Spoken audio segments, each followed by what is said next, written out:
Ассалаумағалейкум достар. Бүгінгі видеомыз көлік жүргізу жайлы болмақ. Өзіміздің контентіміздің тақырыбынан аз ғана өзгертуді шештім. Себебі бұл видеода көпшілікке пайдалы болады деген ойдамын. Араларыңызда көпшілік көлік жүргізуді біледі, дұрыс.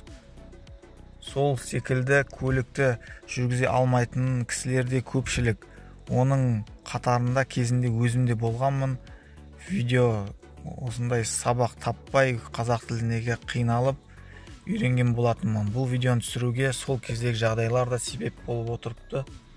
Видео жайлы алдынан қысқаша мәлімет беріп кетсем, бұл видеода нөлден бастап көлік жүргізуді орнынан қимылдату, қаланың ішінде қалай, тауға шыққан кезде қандай айдау керек, соларды үйрететін боламын. Соған 2-3 бөліктен болады бұл видеомыздың жалғасы.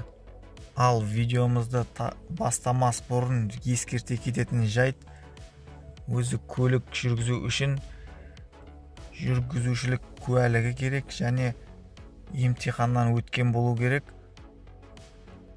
Бұл видеоны көріп қалаға шығып кет деп ешкімді үгіттемейміз, ол заңға қайшы. Бұл ескерту деп қабылдаңыздар. Ал өзі үшін үйренгісі келетін адамдарға, ал өзім үшін үйренем деушілерге бұл видео өте пайдалы болады деген ниеттеміз. Ал көлігімізге де жайғасып алдық. Мінекей көріп тұрған көліктеріңіз Chevrolet Nexia механика қорапты. Ал достар, видеомызды бастаймыз. Енді нөлден дегеннен кейін менде нөлден таныстырып бастайын. Көлігіміздің ұстап тұрғанымыз осы көлікті жүргізу кезіндегі ең басты керекті құрылғыларымыздан бірі бұл басқару рулі. Екіншісі коробка рычагы. Енді видеомыз қазақша болғанымен толықтай бұлардың қазақша аудармасы бар ма, бар болса қандай екенін мен толық білмеймін. Сол үшін енді тездік рычагы ма, енді қысқаша айтқанда үлкен кіші осыны скорость деп біледі. Скорость рычагы. Үшінші ең маңызды бөлігі, көріп тұрғандарыңыздай, сцепление, кей жандар бұны муфта дейді, тормоз, газ. Осы үшеуі. Бұл механический коробкада осы 3 педал болады. Біздің үйреніп жатқанымыз механический коробка. Бұл қалай істетіледі? Мысалы, сол аяғымызбен тек сцепление, муфтаны басып қозғалтамыз. Ал екінші оң аяғымызбен газ және тормозға. Соны есте сақтап алайық. Сол аяғымызбен тормозды немесе газды баспаймыз. Сол аяғымыз тек қана сцепленияны басу үшін. Ал тормоз бен газды оң аяғымызбен кезек-кезек алмастырып басатын боламыз. Ал қазірге қол тормозын тартып қояйық. Машинамызды, көлігімізді толығымен таныстырып жатқан екенбіз. Магнитофон. Ал печканың градусы, мына жақ салқын, мына жақ ыссы. Ал вентилятор желінің скоростары, кондиционер, желдің настройкалары. Бұл арқа әйнекті столбы қыстың күндері керек.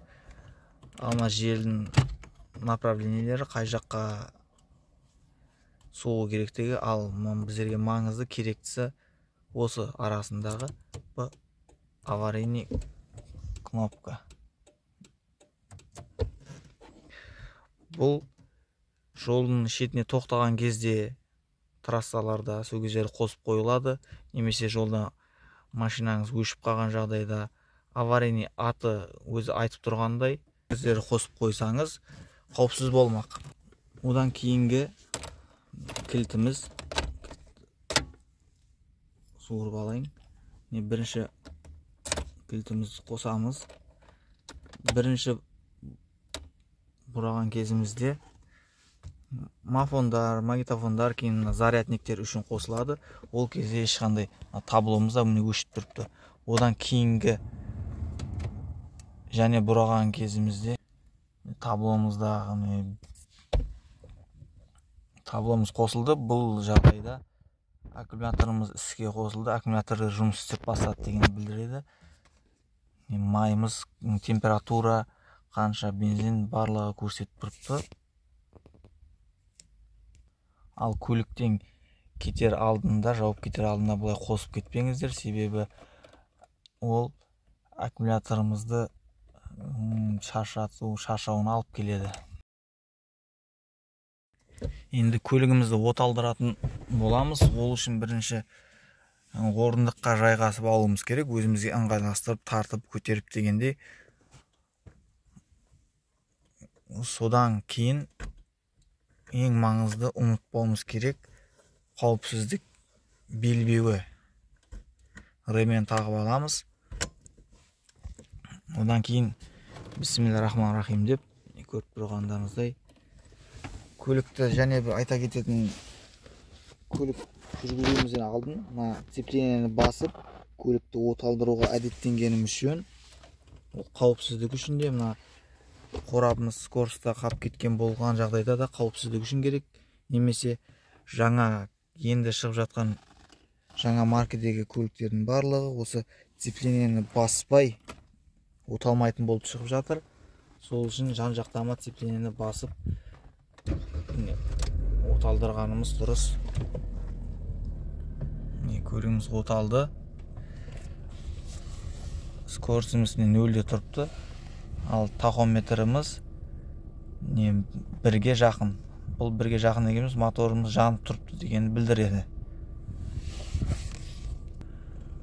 Қыстың күндері суықтарда машинамызды осылай оталдырып бір 5-10 минут күткеніміз жақсы, қызып алғанша. Ал машинамыз қызып алғанша мен скорость рычагы жайлы айта кетейін. Бұл скорость 5 скоростты рычаг. Көпшілік жаңа жүргізушілер осы рычагқа келгенде азғана қиналады. Ең көлік жүргізудің бір 40-50% осы тездік рычагымен байланысты десек те болады. Қазір міне холостойда тұрыпты. Холостой дегеніміз 3 пен 4-нің ортасындағы нүктеде тұрыпты деп есептейміз. Біздердің рычагымыз нақтылап көрсетсем, осы точкеде тұрыпты қазір. Солай деп есептеп алсаңыздар, өздеріңізге үйренуге оңайырақ болады. Осы жерде тұрыпты. Солға алсақ, мына точкеге келеді, нүктеге. Ал жіберсек орнына қайта келеді. Оң жаққа алсақ, 5-тің төменіндегі нүктеге келеді. Алдаға итерсек, 5-ші скоростымызға түседі. Арқа қалсақ, жайына келеді. Холостой кезімізде осы 3 пен 4-тің ортасындағы нүктеде тұрыпты. Жамбас қалсақ, 1 мен 2-нің ортасындағы нүктеге келді. Жоғарға 1-ге. 1-де тұрыпты қазір. Алсақ, 1-нің арқасына келді. Қалсақ 2-ге өтеді. 3-ке алдыға жібереміз, 4-ке. Жіберген кезде өзінің орнына келді. 10-ға алдыға 5-ке. Ал арқаға қарай жүргізетініміз, бұл Nexia көліктерінде көбінесе көтереміз. Кейін кезде 1-ге келіп тоқтайды, көтерсек өтеді. Сосын алдыға ге. Осылайша арқаға жүргізсек болады. Бұл мен айтып отқаным бір қарағанда қиын көрінгенмен, қайта-қайта жаттығу жасасаңыз, сізге тезірек үйренуіңізге болады. Ол дәрежеде қиын түгі де жоқ. Міне достар, көлігімізде қызып алды. Бұл жерде температурный датчигіміз бар. Міне баста көлігіміз оталған кезде осы жерде еді, енді міне көтеріліп қызғанын білдіріп тұрыпты. Моторымыз жанып тұрыпты. Міне тахометріміз 1-ге жетер-жетпес. Бұл 1 дегеніміз мына жерде жазып қойған, көбейту 1000 деген. Бұл минутына 1000 рет айналып жатыр деген, 1000-ға жақын. Міне газ бергенімізде осыны көрсетеді. Міне 2-3 көтеріліп кете береді. Мен газ беріп жатырмын. Қарап тұрсаңыздар, міне газ. Видеомызда да мотордың дауысы естіліп жатқан болар. Монтажғы видео қоймауға, дәл осылай қалдыруға тырысамыз, бұл дауыстар естілуі үшін. Көріп тұрған ортадағы қол торымызымыз істеп тұрғаны білдіреді бұл. Осыны жіберсек, өшті. Және тартқан едік, және жанды. Қол торымыздың. Ал бұл көріп тұрғандарыңыз бензин азайды дегенді білдіреді. Бензиніміз қызылға жақындап қалған, бірақ сіздерге осы көлікті айдап көрсетуге жетеді бұл. Көлік заправкаға жетіп алғанша жететін жанар майымыз бар қазірше. Ал көлігіміз жүргізетін болсақ, міне қазір қаласыға тұрыпты скоросымыз. Бір аяғымыз тепкенені басқан жағдайда жаңадан енді көлікке отырған жүргізушілер аз ғана газымызды басып алсақ та зиян етпейді. Міне газымызды өте қатты басып жібермесек, мына 2-3 тахометріміз көрсетіп тұрыпты. 2-3 дауысын шығарып аз ғана басып тұрсақ, машинамызды, көлігімізді өшіріп алмауымызға сол себеп болады. Ал бір аяғымыз сцепленияде, екінші аяғымыз газды аз ғана басып тұрмыз. Міне түсіндіргендей мына нүктеден бірінші скоросқа қойдық. Газ беріп аламыз, және қол торымызды жібереміз. Бұны ұмытпауымыз керек. Қауіпсіздік белбеуі тағылған, скорос ұрылған. Енді жайлап газ берген жағдайда көріп тұрғандарыңыздай сцепленияны жіберіп, газ беріп жүреміз.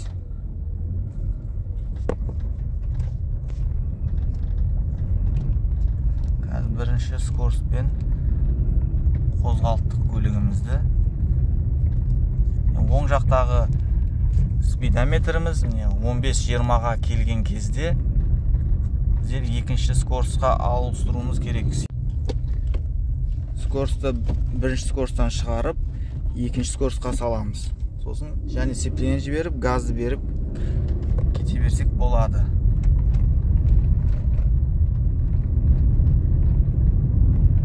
Ал тоқтамақшы болсақ, сцепленияны басып кетіп бара жатырып, міне тоқтамақшымыз, сцепленияны басамыз, және торымызды басамыз.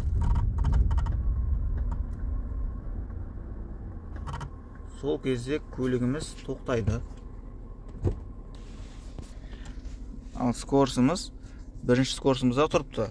Сіз жаңа жүргізуші болғандықтан бұны шығарып қалсоя қойыңыз міндетті емес, себебі бара келе оның үйренетін боласыз.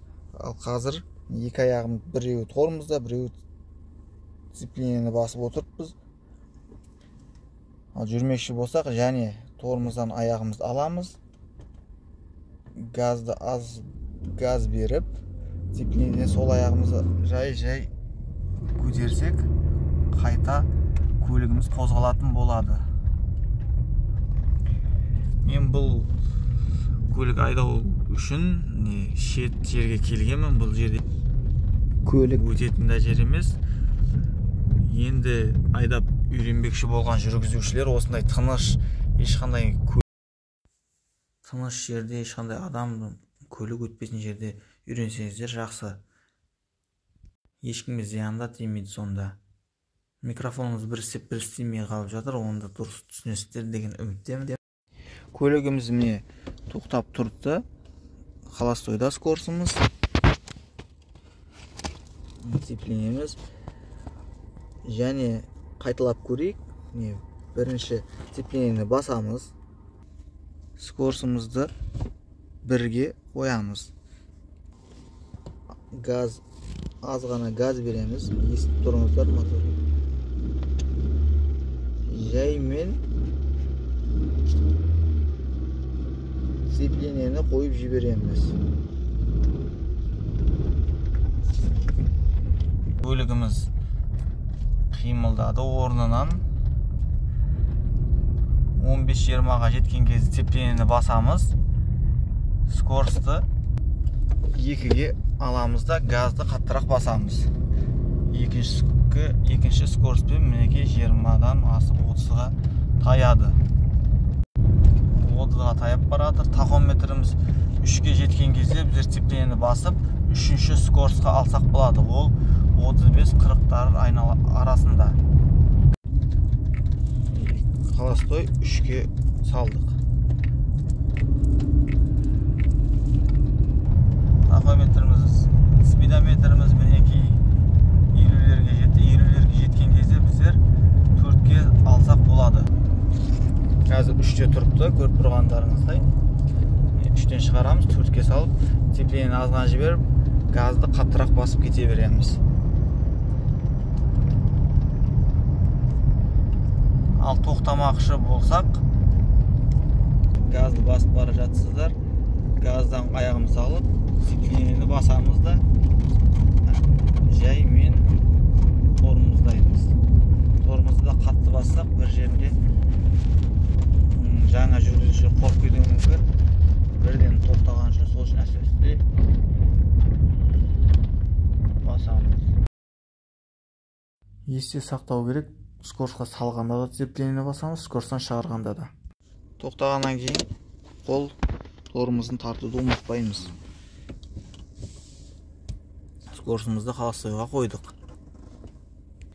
Сіздер 1-ден 3-4-ші скоростқа салмастан осы 1 мен 2-ші скоростты айдап 20-30 жылдамдықпен көп жаттығулар жасап үйреніп алуларыңыз керек. Алдымен одан соң асықпай осы 3-ші скорост, 4-ші скоросттарды үйренсеңіздер болады. Жаңа жүргізушілер, енді бастап жатқан жүргізушілер скорост алмастырып, газ беретін кезде қатты бас жіберіп қорқып кетуі мүмкін. Бір аяғыңыз сцеплениеде тұрса, газды қанша қатты басып қойсаңыз да білмей, машина дауысы қатты шығып бітсе де бұл жүріп кетпейді. Сол көп жүргізушілер содан қорқады. Бұл бір аяғыңыз сцеплениені басып тұрыпты екен, машинаңыз еш жерге қимылдамайды. Сол есте шығармайық. Көлік жүргізуде және бір басты керек болатыны біздер қобалжымауымыз керек. Бұл қарапайым көлік, адам қолымен жаратылған. Ол сіздің де қолыңыздан емін-еркін айдау келеді бұны. Соған өзіңіз сеніп қобалжымауыңыз керек. Бірінші сабағымыз үшін осылар жеткілікті деп ойлаймын. Осы видеоға қарап қайта жаттықсаңыздар өздеріңізге оңай болады. Ал түсінбеген жерлеріңіз болса, комментарийда сұрақ қойсаңыздар да болады. Соған ұқсас ұсыныстарыңыз болса да біздер қабылдауға әрекет қыламыз. Бірінші сабақ үшін жеткілікті деп ойлаймын. Руль, жылдамдық скоростын түсіндірдім. Қол тормозы және де кілтті қосуды қалай керек, таблоларды бір қысқаша түсіндіріп кеттім. Келесі сабақтарда да бұдан көбірек мәліметтер беруге тырысамын. Ал көлігіміз кеп тоқтағаннан кейін өшіру қалай болады, оны көрсете кетейін. Арқаға бұраймыз кілтімізді. Тыныш болып қалды. мына барлық тахометрдің тілде жатты. Мына датчиктеріміз, температурный датчик, мына бензин көрсететін датчиктерімізде бәрі жатты, міне өшті. Арқаға бір не кілтіміз суырып алып қоямыз. Қол торымызымыз тартылған. Белбеуді де көрсете кетейін, міне осылай алып келесіз, міне қызыл жанындағы азғана жерге қоясыз, қысылады, міне шейін шықпайды. Ал суыратын кезде, көліктен түсіп шығатын кезде мына қызылды басып азын тартып аламыз. Өстіп көліктің есігін ашып үйімізге кіріп дем аламыз. Бірінші сабақ үшін осылай жеткілікті деп ойлаймын, достар. Және нелер естен шықты деп ойлайсыздар, өздеріңіз ойларыңыздан бөлісе кетіңіздер. Ал үйренемін деушілеріңіз болса, осындай ешкім өтпейтін тыныш бір жерге келіп, көлік айдауды білетін досыңыз болса алып, болмаса ол да керек емес. Мысалы, осы видеоны қайта-қайта көріп, сұрап үйренсеңіздер болады. Мен өзімнің басымнан дәл солай үйренгенмін. Мен өзім жанымда ешкім болмаған, осылай көлік өтпейтін бір жерге келіп, тыныш жерде үйренсеңіздер, өздеріңіздің қиялдарыңыз жайына қойып, ешқандай қобалжымайсыздар. Ал достар, сау болыңыздар. Қолдап лайк басып кетуді ұмытпаңыздар. Сіздерге азғана болса да пайдам тисе мен өте қуанам. Ал аман сау жолыққанша сау болыңыздар.